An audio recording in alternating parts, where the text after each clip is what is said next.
Okay, here we go. So this is the second episode of the day, and I think our seventh episode, my seventh blog piece. But this one, yeah, this is there's going to be a series of these because it's going to take several episodes to really get this topic covered, and that's let's talk about sports and COVID-19. And I want to say first of all, I love Tiffany Cross hosting AM Joy on the weekends on MSNBC. I love that they're alternating these different hosts, but she's my favorite. And because she had very different discussions that need to be elevated, and the one she had on Saturday with Brandon Marshall about at pro athletes and the role of sports and those athletes in voting and the pandemic and all of that.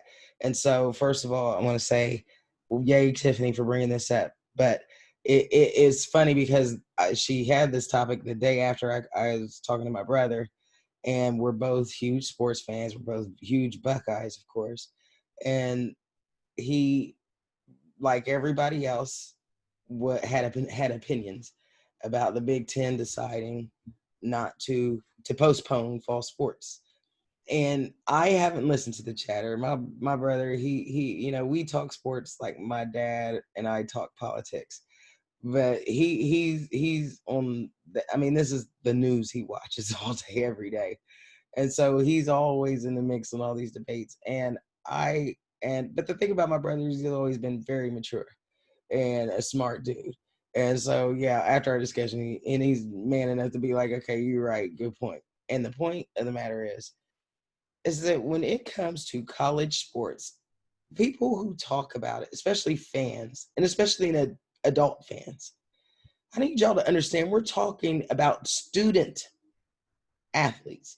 Now, I know that doesn't matter to some people, but for the record, schools like, because I mean, Ohio State led the way, and I'm going to tell you what, Congresswoman Joyce Beatty, who was my representative, was on AM Joy this weekend and was like, "I'm proud of my state. I'm proud of Ohio for for leading the way." And she happened to be on the board of directors at some point for Ohio State.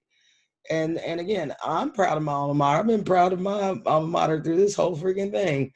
And when they canceled the Big Ten tournament, I thought, excellent. They were way ahead of the curve, just like we were, because we weren't listening to Trump's administration. We were watching the World Health Organization and the things that were happening globally. And so Ohio State, along with the rest of the Big Ten and the Pac 12, have announced that they are suspending fall sports amidst this pandemic. Our their students, the students, who are eh, who are there are some students who are living on campus because we have a lot of foreign students at Ohio State and all of these Big Ten schools. But at the same time, the SEC, the ACC, and the Big 12, all these Southern Tier 1 colleges and universities have all declared they're going forward. Mind you, Florida, Texas, Georgia, all these states are where you're seeing the largest rise of COVID and the least uh, equipped response to it. These governors don't care about these men and young men on these teams. Let's get that out of the way. So my brother, like some sports fans, it was like, okay, this would suck if the SEC goes forward and some of our athletes end up, transferring to one of those schools because they want to play this year.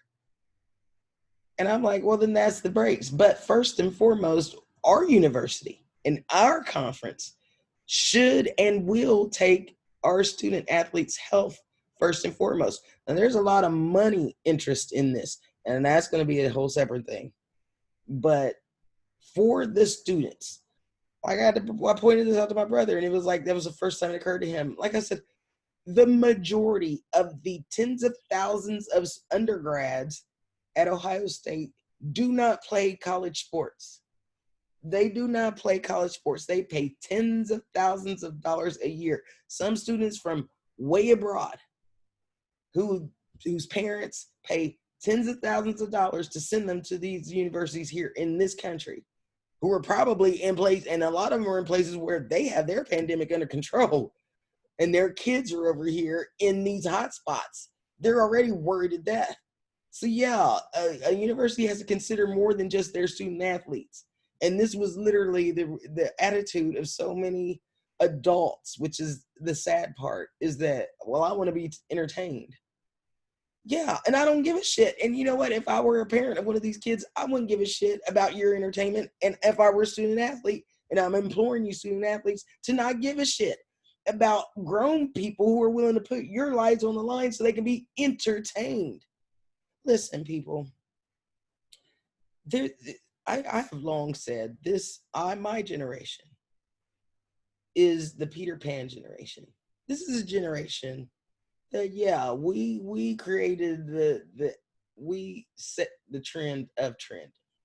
We were entertainment fashion culture. My generation, Gen X, we have been able to get away with being pretty frivolous about a lot of our civic responsibilities. And it has gotten so bad to the point where you have grown folks talking about, well, what if your team gets to play and mine doesn't? Then what? These are not professional athletes. The reason, and like my brother made the point, well, Ohio State was ready to go, and Michigan and Penn State and Nebraska, they had 300 and something tests without any positives. Yeah, that's 4 out of 14 teams in the Big Ten, I might add. I mean, so what? Why aren't these other teams? I don't care if all of them are testing at 0 positive. Our states are not. Our states are in the midst of pandemics, which means there is no way to protect all of our athletes from this. And it is not worth the risk. And I'm so proud and so grateful to our conference and our university for leading the way and saying, no, we're going to put our students' health first. And that means all of our students. And I know a lot of sports fans don't really give a damn about the kids that are here to get a molecular biology degree, right? But they are paying a lot of money to get those PhDs, which actually affect us because they will help solve our climate problems with the oceans. So, okay, we are thinking long range and long term and bigger than just this fall's sports. And to these athletes, and I love you, Buckeyes. And I mean, I am no less avid a sports fan than my brother is, than most of these sports fans who are like, what the fuck? I get it. I get the feeling, but then I'm an adult too, so that overrules any childish impulse to be like, oh, but we don't have full sports, right? But it makes sense. And I agree. And more to the point, it makes me pissed that we're still dealing with this all the way into the fall, that we don't have sports is directly because of this administration who is encouraging all these Southern teams to just go ahead and let the wheels fly off. Let them go play because that would make it look like everything's back to normal. But it's not. It is not. I don't believe in living in an alternate reality. Pretending it ain't so don't make it not so. And so again, let's live on Earth One. And if y'all don't want to live on Earth One, I am proud to live on Earth One with the Big Ten and Ohio State. And I want to say something to you athletes, because Brandon Marshall, I think, said it perfectly. He framed it so well. I understand. Believe me when I say I understand. I know athletes. And I know a lot of you struggle, and I know the temptation to want to play so you can pull yourselves out of these tough situations.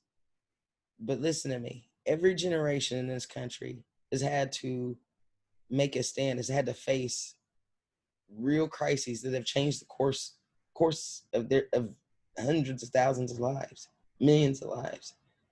We've had it pretty easy so far. My generation, we've been fighting wars that only 1% of our population is to fight in. There's still a war going on in Afghanistan. People keep forgetting. People are still dying over there. Russia's paying people to kill them. Trump says nothing. So yeah, we haven't really had to sacrifice or even really give a damn about anybody other than ourselves. And it's a sad indictment.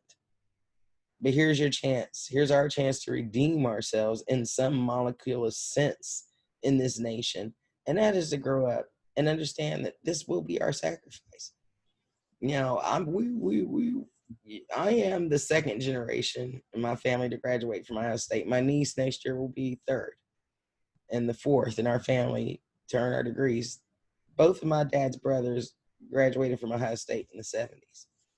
My dad was drafted during the Vietnam War. He had plans to go to college, but that war changed things.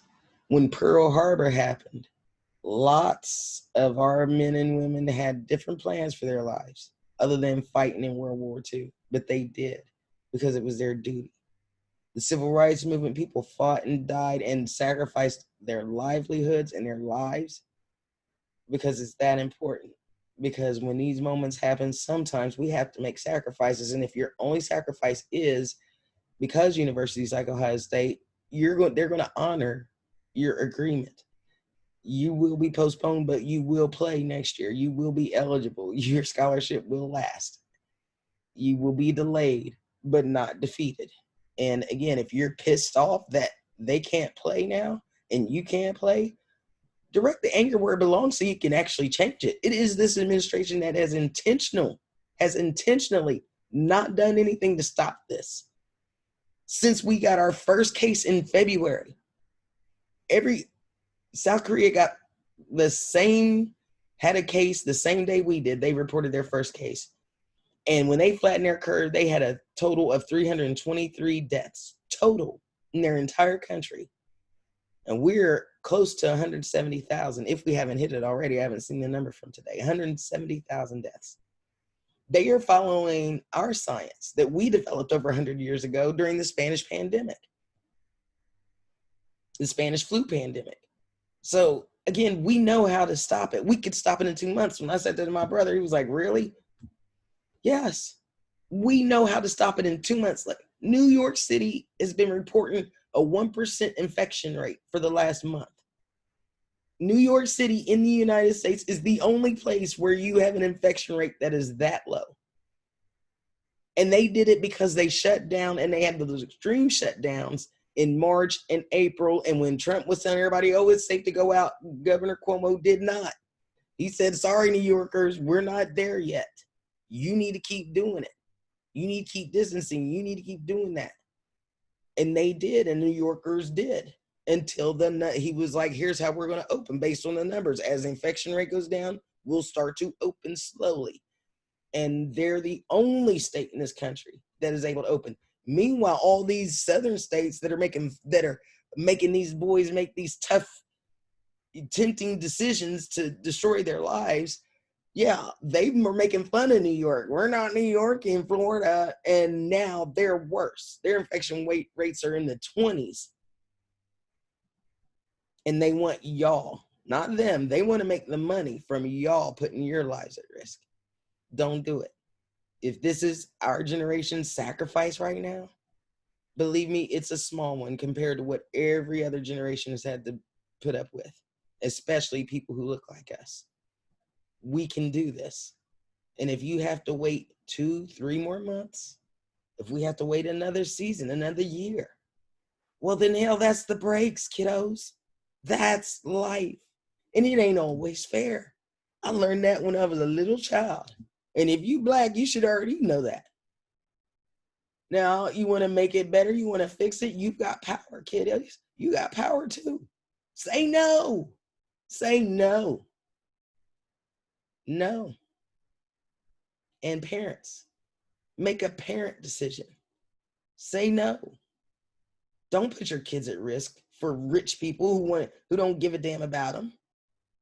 And I wish y'all would understand that you should appreciate what Ohio State has been doing for the state of Ohio since this pandemic has been on the outbreak in this country. We haven't done like most Republican states because the Ohio State University is so huge and has so much influence in the state, and therefore in the Big Ten as a whole. We are sparing a lot of programs and a lot of deaths because of this. So I'm grateful. As many people are mad because they're not going to get their sports this fall. Hey, honey, I already missed Wimbledon and the French Open. So, okay, we're all making sacrifices and March Madness. So we're all going to live. That's not that crucial. So that's what I wanted to say. And we've got several pieces and more to talk about. Brandon Marshall and Trisha and I are going to try to get a Zoom call together today on what he's talking about. So stay tuned. We're not done yet.